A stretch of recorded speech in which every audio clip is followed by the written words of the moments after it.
ॐ नमः शिवाय गुरवे सच्चिदानन्दमूर्तये निष्प्रपञ्चाय शान्ताय निरालम्बाय तेजसे। हरिओम प्रभु जी। आज के इस अध्यात्म परिषद में आप सबका स्वागत है। आज हम आत्मध्यान करेंगे, विश्लेषणात्मक ध्यान, जिसे गाइडेड मेडिटेशन भी कहते हैं। तो सीधे होकर हमें बैठना है आंखें बंद करके, और यहाँ से जो भी शब्द बोले जाते हैं उसके अर्थ का अनुसंधान करने का प्रयत्न करना है।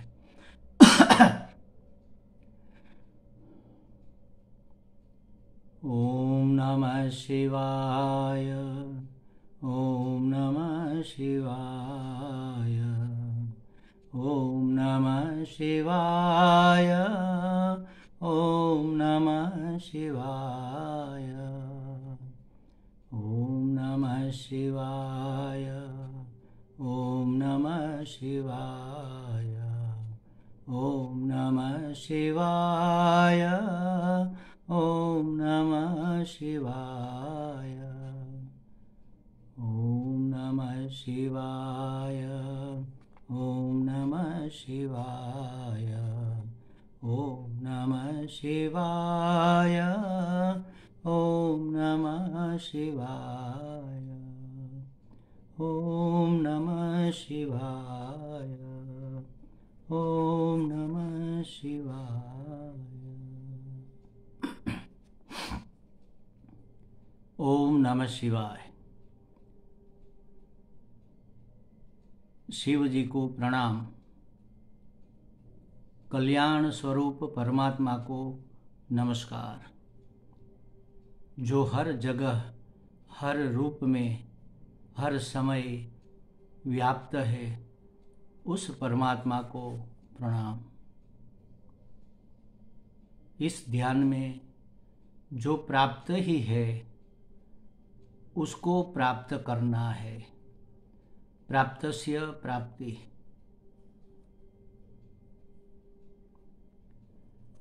वैसे तो इस जीवन में कुछ भी पाना या सिद्ध करना नहीं है। हाँ, इस देह आदि को संभालने के लिए, इस शरीर आदि को स्वस्थ रखने के लिए जितना जरूरी है उतना करना होता है। इसके सिवा जिसकी ज़रूरतें हमें महसूस होती है वह सब अज्ञान से जन्मी हुई है। अर्थात वह ज़रूरतें हमारी वास्तविक ज़रूरतें नहीं है। सब हमें प्राप्त ही है। इसलिए जो प्राप्त है उसका हमें पता नहीं है, उसकी प्राप्ति करनी है। अज्ञान के कारण अपने आप को आधा अधूरा मान लेना, अपने में जो अधूरापन लगता है, जो कमी लगती है, वह मात्र भ्रम के कारण है।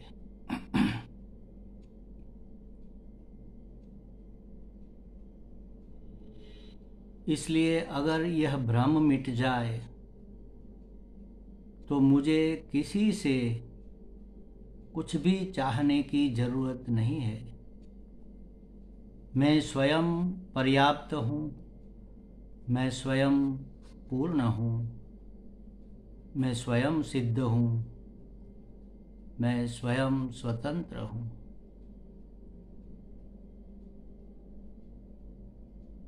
न तो मुझ में कुछ कमी है,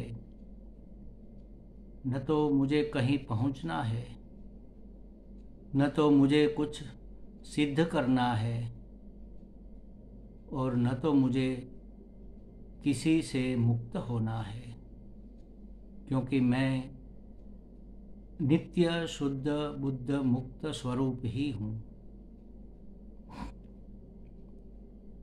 अगर मान लिया भी जाए कि मेरी कुछ ज़रूरतें हैं, तो कोई भी मेरी ज़रूरत पूर्ण करने में समर्थ नहीं है, क्योंकि मेरी ज़रूरत पूर्णत्व की है। वह पूर्णता कोई व्यक्ति, कोई वस्तु, कोई पदार्थ या कोई परिस्थिति मुझे दे नहीं सकते।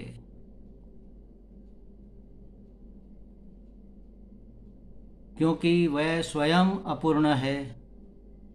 अपूर्ण व्यक्ति, अपूर्ण वस्तु, अपूर्ण पदार्थ मुझे पूर्णता कैसे प्रदान कर सकते हैं?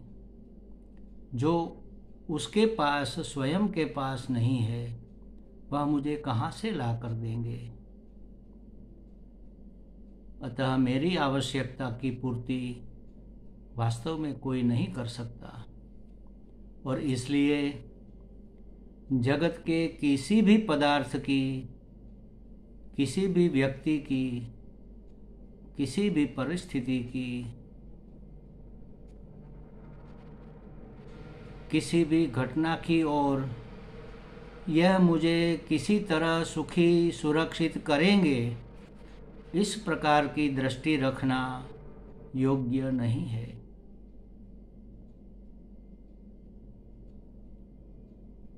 जो स्वयं सुख स्वरूप नहीं है, जो नित्य सुरक्षित नहीं है, वह मुझे सुख और सुरक्षा कहाँ से ला कर देंगे?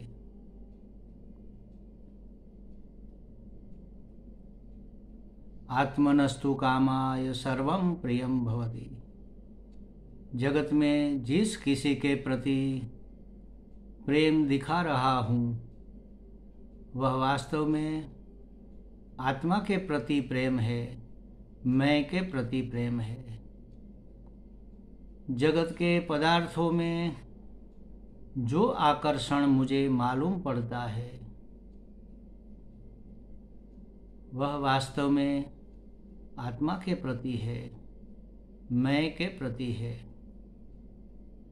और इसलिए आत्म प्राप्ति से सब कुछ प्राप्त हो जाता है। आत्म प्राप्ति माने कुछ प्राप्त करना नहीं है। मैं स्वयं आत्मस्वरूप हूँ, पूर्ण हूँ, नित्य शुद्ध बुद्ध मुक्त हूँ, यह जान लेना ही प्राप्ति है। इसलिए इसे प्राप्तस्य प्राप्ति कहते हैं।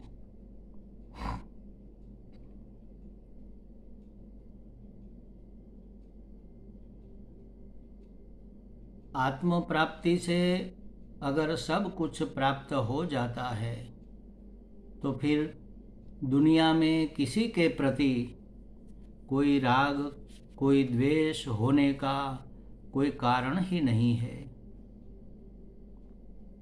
दुनिया का कोई भी पदार्थ मुझ में कुछ वृद्धि नहीं कर सकता, इसलिए किसी के प्रति राग का कोई कारण नहीं है, और दुनिया का कोई पदार्थ मुझ में कुछ कमी भी ला नहीं सकता, इसलिए द्वेष का भी कोई कारण नहीं है।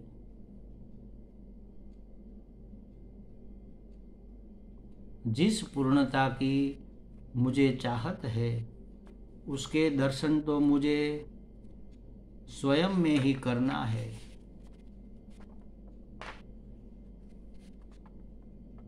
यह जगत अनुकूल भी नहीं है, प्रतिकूल भी नहीं है। यह जगत सुख का साधन भी नहीं है, तो दुख का साधन भी नहीं है, और इसलिए जगत के प्रति वैराग्य, वैराग्य माने जगत जैसा है वैसा का वैसा उसका स्वीकार, हमें मंजूर है ऐसे जगत में जो भी सुख दुख आते हैं वह तो अपने प्रारब्ध के कारण आते हैं। जगत तो उस सुख दुख को लाने में निमित्त मात्र बनता है। अतः किसी के प्रति रोष नहीं, द्वेष नहीं, फरियाद नहीं, किसी के प्रति आसक्ति नहीं, मोह नहीं, लगाव नहीं। इसी तरह अपनी इस उपाधि के प्रति भी, अपने इस देहादि संघात के प्रति भी कोई रोष नहीं, कोई द्वेष नहीं, कोई शिकायत नहीं। शरीर तो जो है सो है। कर्म के कारण देह सशक्त हो या अशक्त हो, रोगी हो या निरोगी हो, यह सब कुछ प्रारब्ध के अनुसार है। इसके लिए मुझे कोई शिकायत नहीं है, न तो मुझे कोई गर्व ही है।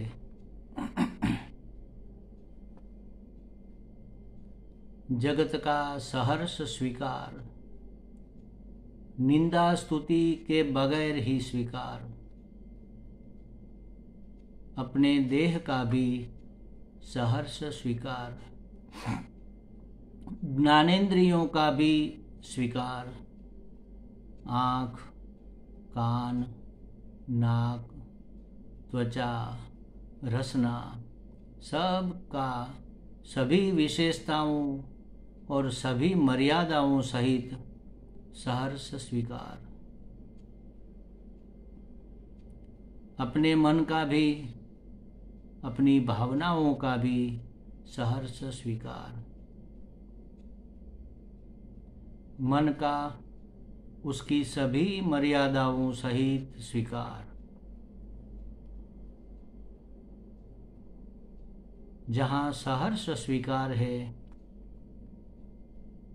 जहाँ निंदा स्तुति के बगैर ही स्वीकार है, वहाँ कोई द्वेष नहीं, कोई राग नहीं, कोई शिकायत नहीं, कोई आसक्ति नहीं,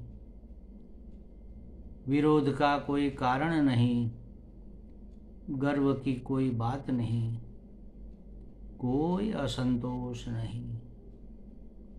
वहाँ है सिर्फ प्रसन्नता। जो भी है, जैसा भी है, जहाँ भी है, जितना भी है, उसका वैसा का वैसा स्वीकार।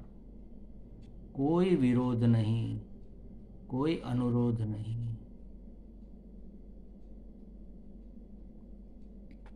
अपनी बुद्धि का भी सहर्ष स्वीकार। बुद्धि में अनेक विशेषताएं हैं, साथ ही अनेक मर्यादाएं भी है। विशेषताओं और मर्यादाओं सहित बुद्धि का सहर्ष स्वीकार। इस उपाधि समग्र का सहर्ष स्वीकार। अपने ही देह के प्रति, अपनी ही इंद्रियों के प्रति, अपने मन बुद्धि के प्रति कोई असंतोष नहीं है, कोई गर्व भी नहीं है। प्रसन्नता पूर्वक स्वीकार मात्र है। मैं प्रसन्न हूँ, जगत से मैं प्रसन्न हूँ, अपनी उपाधि से मैं प्रसन्न हूँ, और तब मेरा मन शांत है, स्वस्थ है, क्योंकि अब उसमें कोई असंतोष नहीं है। सब के सहर्ष स्वीकार से शांति है, संतोष है। ऐसा मन अंतर्मुख मन है। आत्मेव आत्मना तुष्टः। मैं स्वयं अपने आप से संतुष्ट हूँ। संतोष के लिए मुझे किसी की अपेक्षा नहीं है, क्योंकि संतोष, आनंद, पूर्णता यही मेरा स्वरूप है। जब तक मेरी दृष्टि बाहर के विषयों के प्रति, बाह्य सिद्धियों के प्रति अभिमुख है, जब तक मुझे जगत के प्रति कोई द्वेष है, कोई शिकायत है, तब तक मुझे अपनी उपाधि के प्रति भी असंतोष है। तब तक मन बहिर्मुख है और इसलिए अपनी स्वरूपभूत शांति, अपनी स्वभावगत प्रसन्नता मुझे अनुभव नहीं हो रही है। परंतु जब मेरा मन सर्व रोष, सर्व शिकायत, सर्व असंतोष का त्याग करता है, जो भी है, जहाँ भी है, जैसा भी है, जितना भी है, उसका सहर्ष स्वीकार करता है, क्योंकि वास्तव में जो भी, जहाँ भी, जैसा भी है, ईश्वर ही तो है। उस ईश्वर के ऊपर ही मन अनुकूल प्रतिकूल के सिक्के लगाता है। मेरी यह उपाधि ईश्वर से अभिन्न है और इसलिए संतोष, सहर्ष स्वीकार। जब स्वीकार है, आदर है, तब शांति है, प्रसन्नता है, संतोष है। यह संतोष, यह शांति, यह प्रसन्नता ही मेरा स्वरूप है, जिसमें कोई कमी नहीं है। ऐसी शांति, ऐसा संतोष, वही वास्तव में मैं हूँ। मैं तो हूँ ही, मुझे बनना नहीं है। यह तो प्राप्तस्य प्राप्ति है।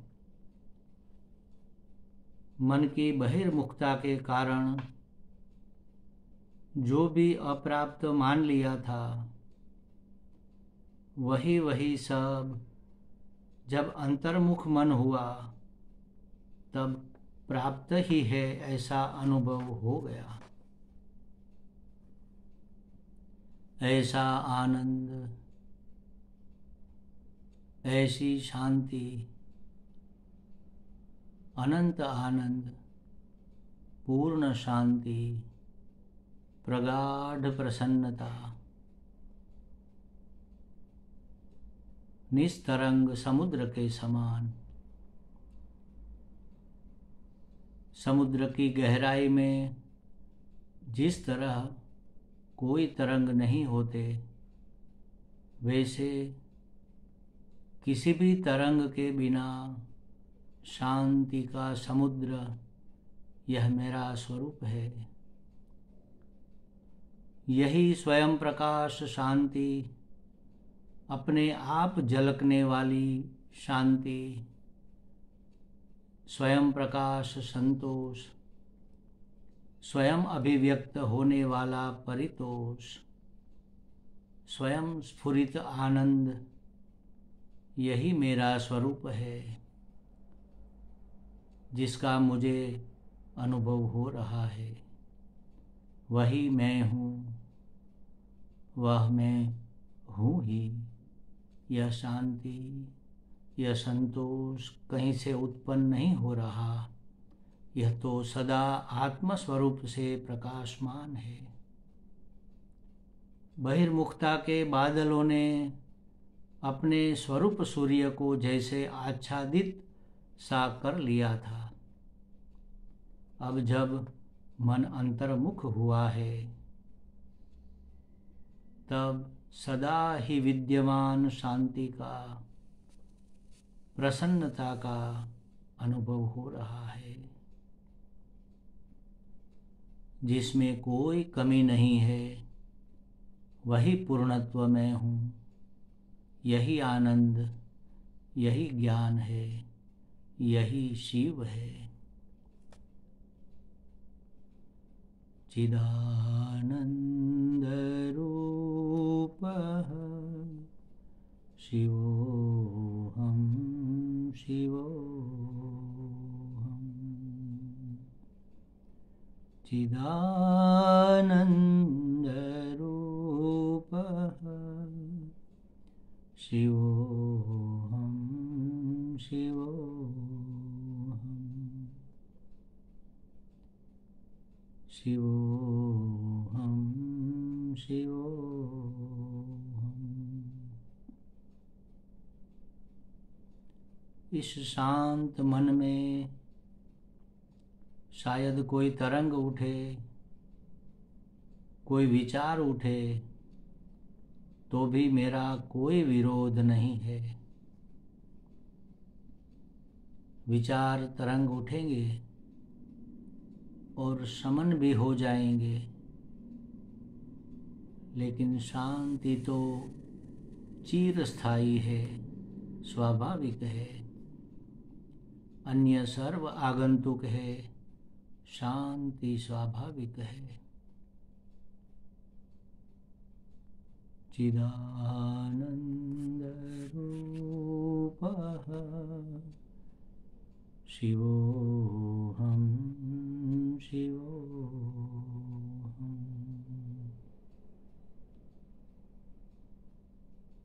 शिवोऽहं शिवोऽहम्।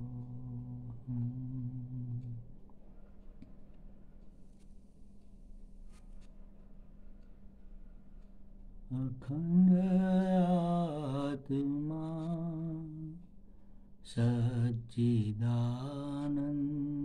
में हूँ। शिवोऽहं शिवोऽहम् शिव स्वरूपोऽहम्।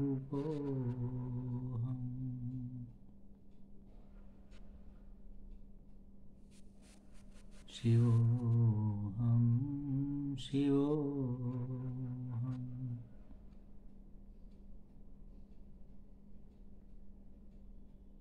शिवोऽहं शिवोऽहम्।